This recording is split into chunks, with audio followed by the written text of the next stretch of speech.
Presenting my friend Mountain Eagle. I haven't seen you in so long. And tell me what you're doing. You said you feel like a new baby? Oh yeah, I feel like a new baby. I was born in 1962. Actually came to Earth in 1962, or a little before that when I was put into my mom's body. But I came here because there was something that the Earth people needed, and I was going to be the one to be able to make it happen. So I've been in hiding for 55 years. After that, I came out. But my elders give me instructions of the oral history of my people, so that it wouldn't go to sleep or die.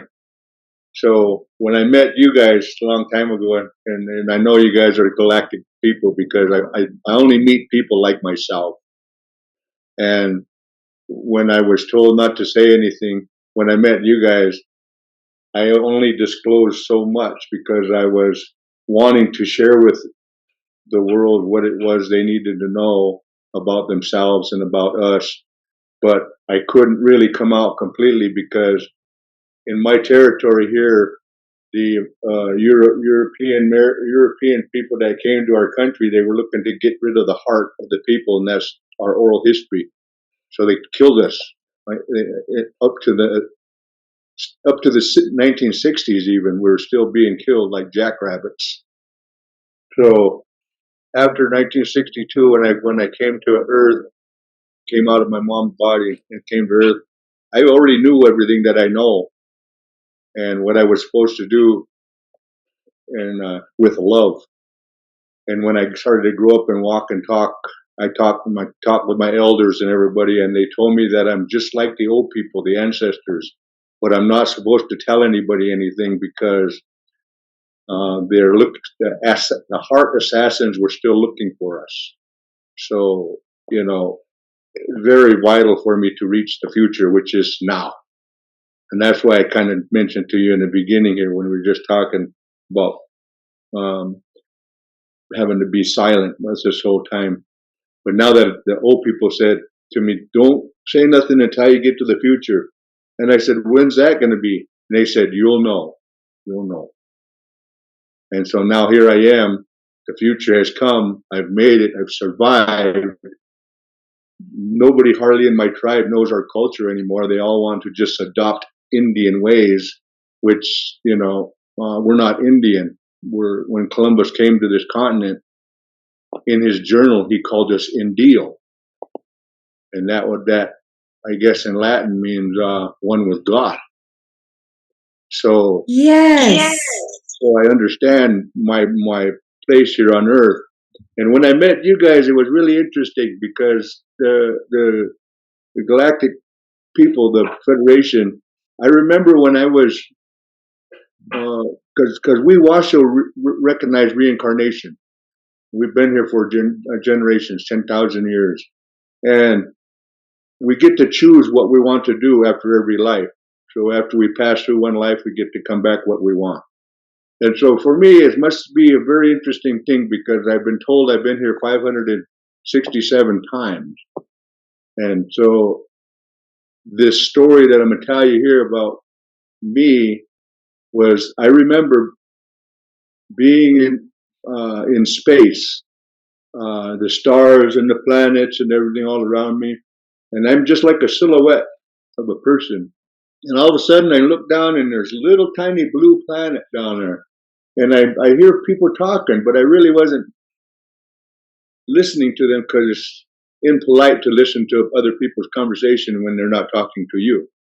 So they were talking to these entities to my right, and I realized, I looked over and there was the Galactic Council, entities, all different kinds. Anyway, they were talking to these people on the little blue planet, and the little blue planet, they were saying something about distress. I felt their distress, and they needed something to happen, and they were talking to God in a sense, So the Galactic Council were listening, and after the people on Earth said what they said, the Galactic Council looked over at me and says, "Are you ready?" I said, "Yeah." And like that instantaneous, I was in my mother's belly. I could remember everything from that point on, and I had to wait to be born first. I always remembered dark pink and light pink, so it must have been night and day at different times. But I remember coming out of my mother's body, and I remember seeing three people, the man and two women, and in this great big white room. I guess it was the hospital room. But anyway, I came out, and it was interesting because I don't remember my mom much and my dad or anybody much, but I remember the hospital in that room, and I was in this thing, see-through thing. And I remember people walk by me, and they'd come and touch me once in a while, and have to be open and walk with business. And I found out later I was in an incubator because I was born too early. Oh, wow. A preemie. I was in there for like a month, I guess, and then my mom came, got me and whatnot. But it was interesting in my life, in this whole life, because what I'm telling you, I've never really disclosed to anybody in the full context of this because of my situation being not supposed to tell anybody, having some oral history of 7 families that are now wiped off the earth of our clans, that I have to give this information back. And this America, they called it, this movement that they got of getting rid of the original and making up this story about what America is and how it was created, and leaving the native people out, calling us Indian now that we were conquered and we were savages and we just needed to be wiped off the earth so that America can have its democracy. You know, it's just interesting to lead up to this point now and be able to share with you this information and, you know, to actually disclose to people in the world. You know, you asked me about my message. My message is I'm here to help people return back to their heart, but return back to the circle of life as we hold hands and become one nation of being human on earth again. And that was the key to our return, because it's not up to me to tell anybody what to do. It's up to me to let them know that they can. And so for me and my tribe right now, most of my people don't live consciously as a cultural persons of identity.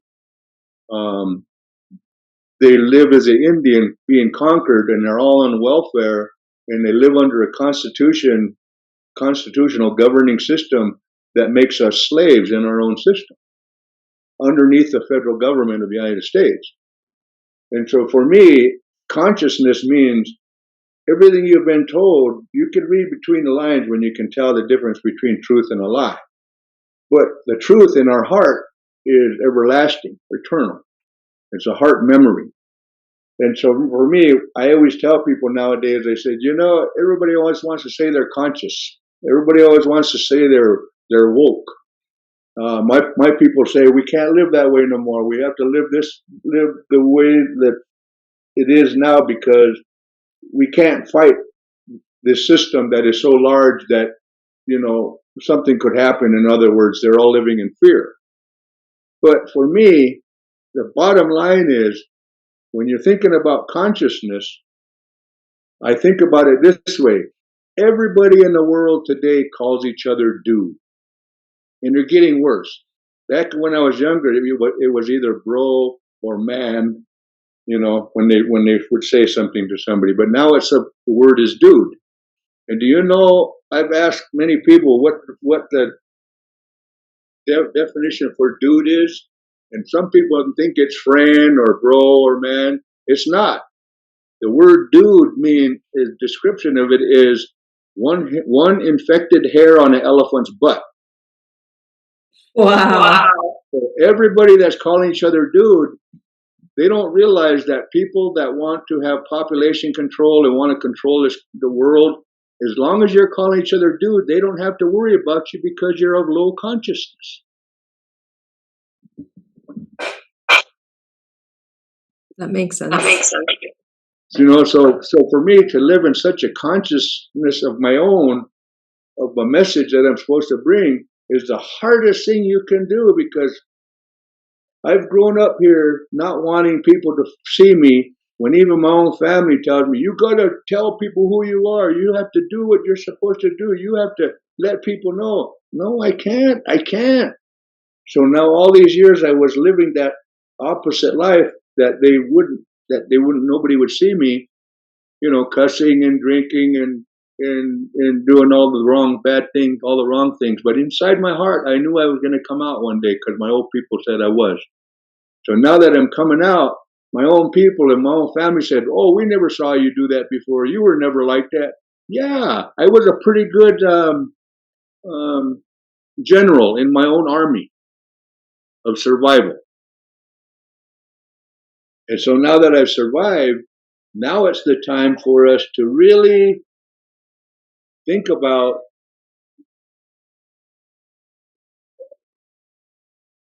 yeah, I like that one. It's a serious moment in our life right now where we need the paramedics to massage our heart back to life. And so for me to give you this information and to tell people these things and to tell you, to expose myself, is just to tell you, we're all from heaven. We're all from the galactic regions of this planet, of the cosmos.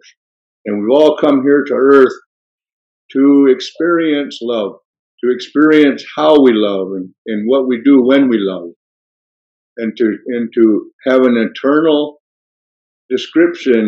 demonstration that the next generations can visualize and feel and see and do themselves, to where we can return ourselves back into the cycle of why we're here on Earth, why we're here as spokespersons for the land, animal, air, water, and plant, but for each other, to live peacefully in harmony on Earth. Everybody always thinks that we're at a point where we can't control nothing and we're not going to be able to do anything, and the world is being taken over by darkness. Well, that's only because the light hasn't allowed itself to shine. And when I met you guys, you galactic people, especially you, Alessandra, I could see your heart. I could see who you were, and I knew you were special. But I couldn't really tell you as much as I could tell you, because I was still waiting for the future. So Mountain Eagle, I know you as Mountain Eagle, but now you go by Dalak, or what's your full name? Actually, Dalak Patalni is my name, but it means Mountain Eagle. And my birth name is Art George Jr. That's what I was born with, from my birth certificate. Okay. And Tell me about the Washo. Tell me about your. Well, what do I say? Is that your clan, your tribe? What words do we use? Well, let me tell you our creation story. When the earth was created and all the animals and the plants and everything was here, the creator talked to our deity. She's a very beautiful entity called Nenteshu, great grandmother nature. And he talked to her and told her that to get all the animals together, because another being was going to be put on earth called the human. And they were going to be brought here to be a part of the living, so that we can speak on behalf of those that speak for themselves at some point in the world's design, the earth creation design.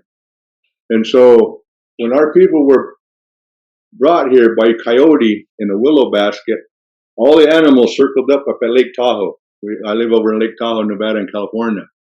And on the edge of the lake, we call it Da'awaga, Coyote brought the willow jug there, and all the animals of our territory was here, and Nenteshu.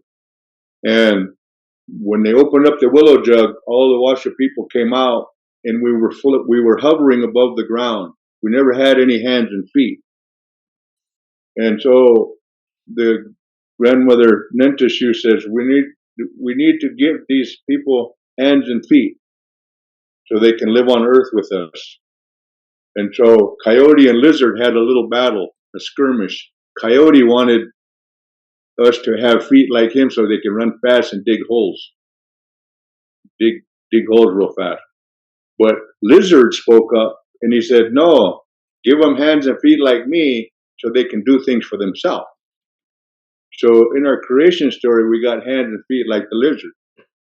So after we got our hands and feet, the one thing that we made a promise to all the animals and all life here in Nenteshu that before we got hands and feet, that if we were ever to leave before we put our first footprint on this earth, if we were ever to leave this place, that we would leave it how we found it.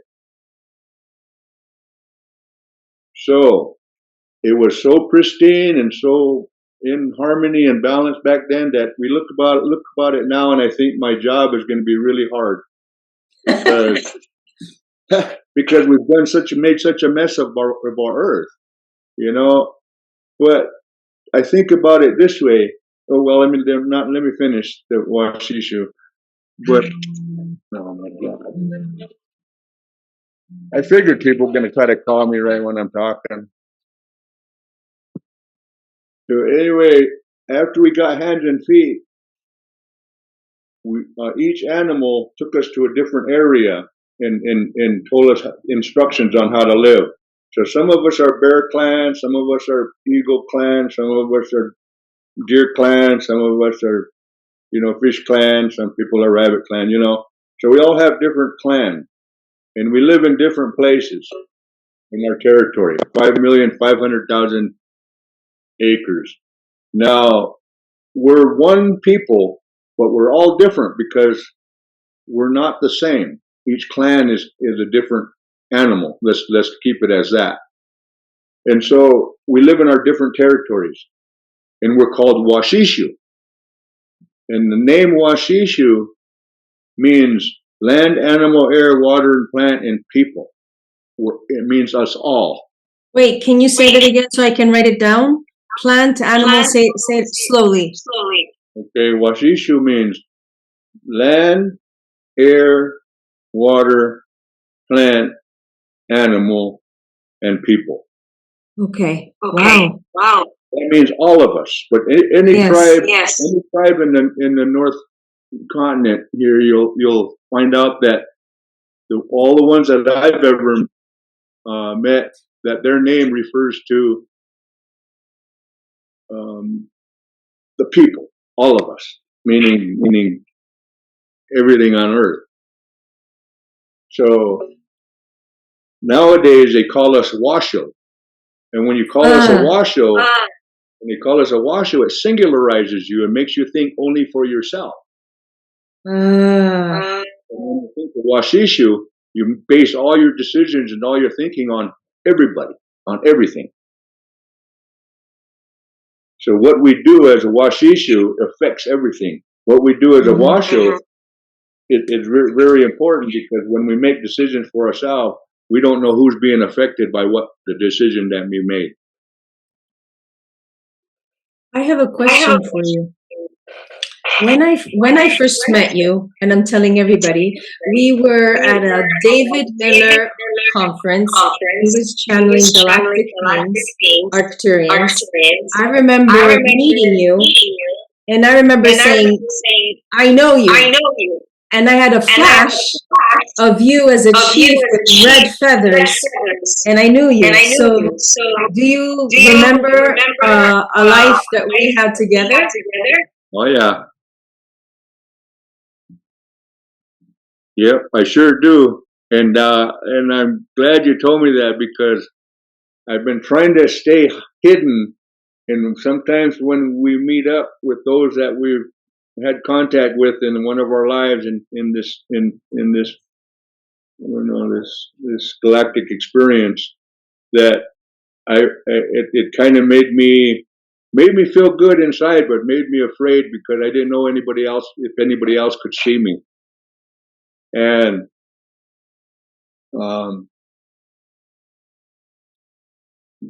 just recognizing what I was supposed to be doing here on Earth, but it was too early yet to come out.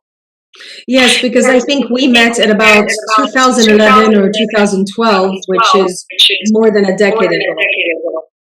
Yeah, and I actually was supposed to come out in 2005. I got the message from Spirit to go ahead and come out. I didn't get, because I have no teachers on earth. All my elders have passed on. And so they told me I'd recognize it when I got to the future. And when I got to 2005 and I got the message from Spirit to come out, do you know, since I was 7 years old till 2005, I've been hiding and not being myself so nobody would see me. That when Spirit came out and told me, you can be you now, I almost forgot who that was. Makes sense. And it took so me back to the life of you and me. Okay. And what's the question again? So I saw you as a Native American, or sorry for the wrong words, but when I met you, I saw you as a chief with red feathers, and you were very important, and you looked kind of what you look like now.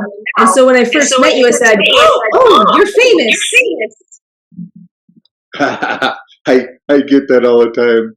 Everybody always thinks I'm somebody, you know, like movie person. I know I'm somebody special. I've always known that. But I came to Earth to return people back to a way of life that many cultures have remembered, because intrusions all over the Earth happen in order for us all to come together to be one people again.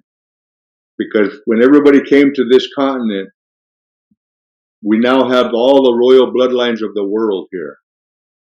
And my job here, being given this responsibility from the Galactic Council, that I'm here to do a job.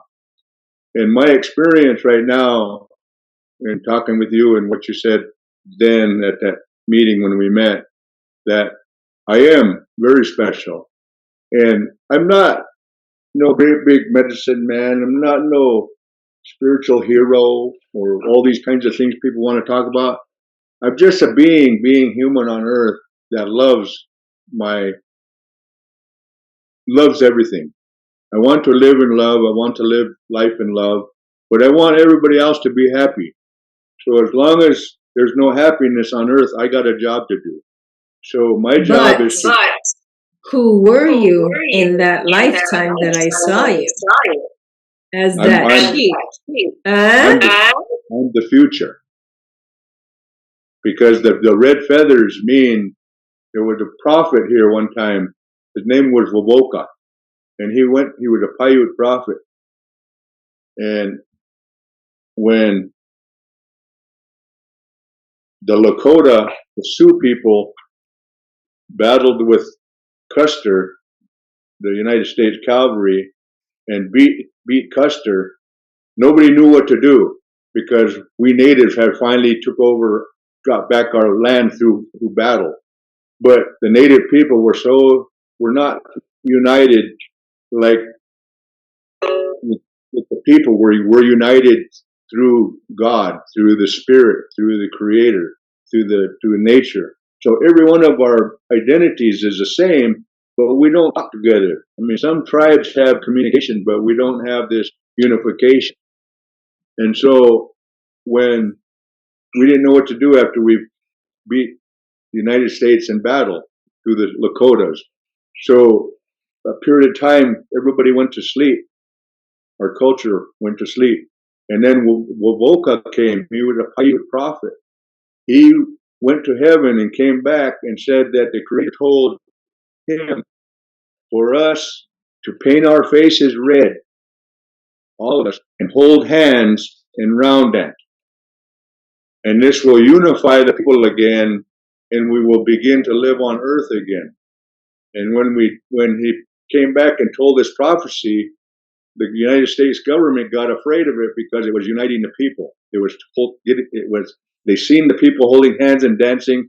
They thought it was a war dance. They thought we were uniting, and they were gonna, and the idea behind the agenda of America is to get rid of the original and make up a new story so that America doesn't look like the bad guy.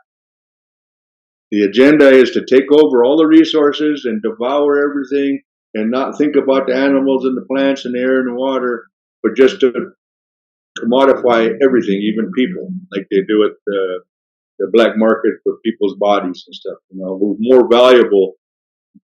We're just as valuable dead as we are alive, but we have to be sick. So, me, as a representation of the future, when Woka said, paint your faces red, that we would become one people, there's no color, meaning the people of all the nations here in this continent are one nation of beings being human on earth. We're not black, we're not white, we're not yellow, we're not red. Or we're not, you know, they call us red people, we're not brown. Or, you know, so brown, white, black, and yellow. So, in order for us to remember who we are and not have any divisions, the representatives of the red feathers was blood. We are all one nation of people with the same color blood. So we're beings being human on earth. And you never even think about it, that the animals and the plants and everything too, you know, they all have the same representation of blood. But for me, and when you asked me that question, when you saw me, I felt you see me, but you saw the future self of me. And our headdresses here, our Washo headdresses, are straight up, like this. Yeah, I saw and that. And they're the oldest headdress in the northwestern hemisphere. And so I've been wanting to make my headdress here one day, so that when I can go ahead and represent wherever I go to talk, whenever I go to share this information with people, that I was going to be able to wear that headdress. And please hurry up and make it so I can take a video of you and we can have it. Yeah. You mean when I make it to be able to show it as I make it, or when I'm wearing it? When you're wearing it. Okay, yeah. Yeah, I'll definitely will do that. Yeah, so it's interesting. Do you remember who you and me were? I just remember that what I always feel all the time, like when I met you, that I've always been blessed to be with other holy people, other people that have gift, message, purpose, responsibility, service. I've always been so lucky to be with other royal people. So when I met you, I knew you were another royal galactic person. I have had visions of myself where I was a man and I was an indigenous person, and I actually saw myself with red feathers up like this. It's funny you're saying this right now, because I'm holding back a little bit that I didn't tell you, that it was in the 1700s, before any non-Washo people were here, that we were at a ceremony. It was me and 6 others, and we have a ceremony place we have over here. You guys remember that when we were at the Carson Valley Inn? I told you about Babiba, Job's Peak. Yes. The mountain there. That's the mountain. Babiba is the head of the grandmother of the Mother Earth, and Lake Tahoe is her womb. And we always had ceremony in the front of that mountain, at the base of it, and it was all seven, the Tumoshe, we call ourselves, head people, head men, and we come from 5,500,000 acres of land around Lake Tahoe. And once a year, we would all come together at Job's Peak, and we would have ceremony, and we would tell each other what was going on in our different territories. We're in management, you know, some places where there's a lot of food, some of the medicine, all these kinds of things. So we carried our management role. But when we were there in ceremony together, at this one ceremony in the 1700s, this person came walking out of the canyon from Babiba, and he had a long white dress on, and he had long hair and a beard, and he was talking Washo. So he was talking to us, and he asked if we could come into our circle. We call him Ayush Mash. And anyway, he come into the circle, he sat down with us, and he prophesied who he was. He said who he was, where he came from, what his people did to him, and why he was here, and what we were to be prepared for. And so after he prophesied all this information to us, he excused himself, and then he went back up in the canyon and just disappeared. And so this is where we as a Datumusha, we take these messages from the galactic realms, spirit realms, and very, very seriously. And we decided that what he told us, that someone's going to kind of come here to kill us and take our heart of the people. And our information is generations and thousands of years old, and we can't let it go. So if these people are going to come do this to us, we need to put our medicine to sleep so that nobody would find it when they got here. And then when they thought they killed us and got rid of it, we would be reincarnated and we would return back to Earth. And so this is what you're seeing in yourself, is you as one of the Datumusha. And it's so funny that you're saying this now, and I'm getting chills through my whole body, is I keep telling people here in my territory, I wonder where the other 6 Datumusha are at. And I keep thinking they're in my tribe. But you know what? They're not. They're a galactic council from all the bloodlines. And talking to you now, you're one of them. So now I have 2 Datumusha, myself and yourself, that now I can see as a representation of something returning. And once we all return, then the earth was going to, I had this vision at that time. I could see the earth round, and I could see a light, all of a sudden a light on this earth, light here, light here, light here, light here. And all of a sudden when we all returned to earth, because the earth was kind of a dark blue, it was like there was no light on earth. And as we returned, each light represented a representation of one of us. And once we all returned and that time came, the light started to connect really fast all over the whole earth. And they made symmetrical triangles. Wow. Throughout the whole earth. It was a grid on the earth. Yeah. And when that grid happened, it made the earth glow. And when the earth started to glow, darkness had to leave Earth. It had to go out back out to space, because darkness is a living thing. That's how we know bad and good, hard and soft, dark and light. We have the polarity of both sides. Hold on. What is the definition of Tumusha? Head man, the lead person, the one that speaks for everybody in my clan. Okay.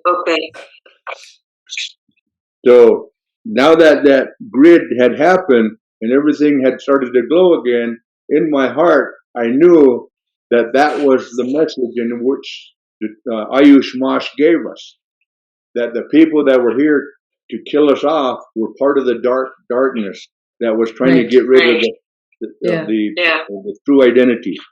Yeah. And so in another description, you know who Ayush Mash was? Are you saying he was Jesus Christ? Yeah. In the 1700s. Yeah.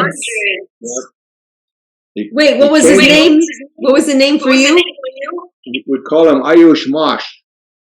Okay. And because the only reason I say that is because there's been many elders of different tribes that know about our Washo vision of this person. Okay. And they were, the Catholics kind of took over a lot of the tribes and forced them to be, yes, you know, under that realm. There were a lot of the elders that did that. They said, the Washos have received a message from Jesus Christ. And so that's why I refer to it as that, but I know the name of the person, and it's Ayush Mosh. It's a hairy face. Yeah. So this is where we are now. We're at that point in our life where just you and I talking here, it had delivered me from another level of the shadow that I've been carrying, not showing people the light in myself. Well, we can speak again too, and people who find us on your YouTube channel or mine or wherever you are can find out more. We can meet again.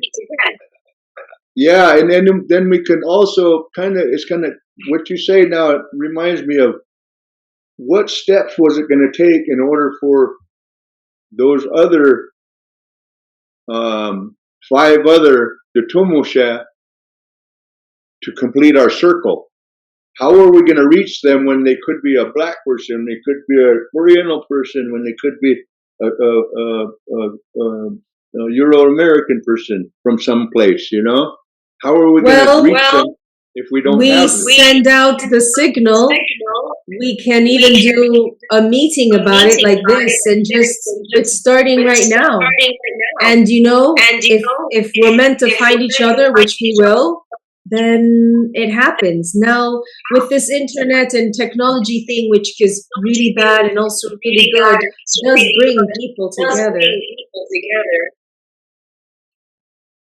Yeah, well, I'm grateful for that, because it's just like in the beginning of time, you know, I've been, you know, do you know Jose Munoz? Yeah, a little bit. Yeah. He's a Mayan timekeeper. He's my cosmic twin, he called me. But we've been hanging together and sharing the information and passing the message out. And he told me, he says, you know, people thought in 2012 it was the end of the world, but it wasn't. It was the end of an era, end of a time. And the beginning of, and when that end came, a door in the cosmos. It's up to human beings, being human, to fix our ceremonies, to give our thanks, to do our prayers, to do our ceremonies, in order for between 2012 and 2032, this door is open for us to communicate and to set intentions for the next 26,000 years. So, that's per-sectional cycle of the earth. Yeah, so now after 2032, the door is going to shut. One door, anyway. And then we're going to, after 2032, we're going to begin the time of the next 26,000 years. And so you and I and others that are doing our work, we're actually the ancestors of this paradigm now, but in the future they're going to look back at us and what we did in order to bring us back into alignment of what the darkness had taken us away from. Right. So now it's up to us to just not talk bad about each other, not point the fingers, love one another.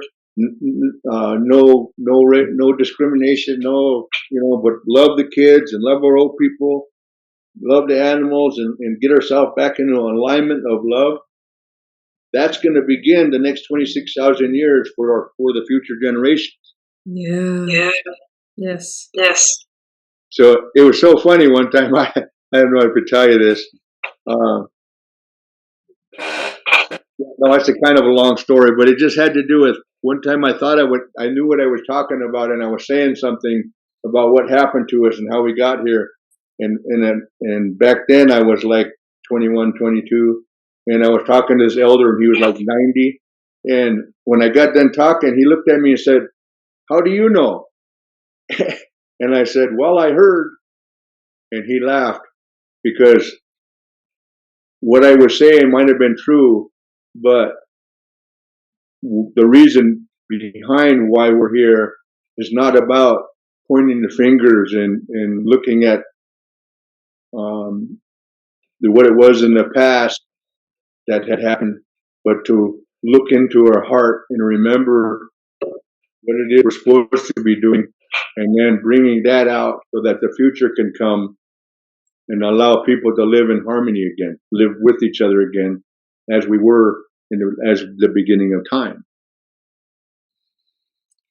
Wow. So what you share is so compact with so much information and so much energy that I want to stop the interview now so that we can digest it. And I want to say, basically, if there's one last blessing, you've been doing it the whole time. If there's one last thing, I have my crystal ball too, but if there's one last thing that's coming through you now as something that you need to say to help all of us in this window of time of up until 2032.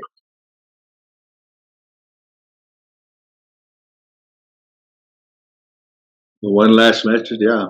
Well, I really believe right now that just connecting up with you here, that we have reached the beginning of time again, and that we all need to know that we are all medicine people. We are all blessed. We all have a purpose in life. No matter how small it is, it's still part of the medicine wheel. There's many wheels inside the medicine wheel. It all spins. And all we need to do is return back to our heart memory. Allow the brain and the body, what's going on with the body, to step aside, but allow the heart to remember why we're here. And just to focus on that. And we will see a big change, because there's many of us that are returning, many of us that have been doing this job silently, but we've been doing it. And it's just time for us to return back to it so that the earth can begin to rejuvenate again. Yeah. So we will meet again. Oh, yeah, definitely. Contact, and there'll be more for you to share like this, because we all need to hear it. And your words have so much healing behind you, and you're transmitting so much. I'm an energy healer, so I feel it, but I know that all of us are going to feel this. So you gave the earth and all of us a big, big gift with your presence and your sharing. And we needed it. So thank you. I'm going to keep calling you Mountain Eagle. Dalek, Mountain Eagle. Again, Alessandra, I'm so grateful to meet you and had met you. You're such a blessing to the earth and to what we do, and to bring this out in this time, in this period of time. You gave me like fuel for my heart, because it was running low. It don't got much support, because people are so afraid to stand up. But just to have you doing what you're doing, and to connect up, that we're connecting up, and to broaden it out and let others hear it, and for me now to be able to express it and learn to express it better. Blessings to you, and blessings to everybody that is listening on here, that we all have a part, and we do our part, and we're gonna do the job that we came here to do. Yes. So thank you. And thanks to everybody. And we're going to do this again. Hold on, Mountain Eagle.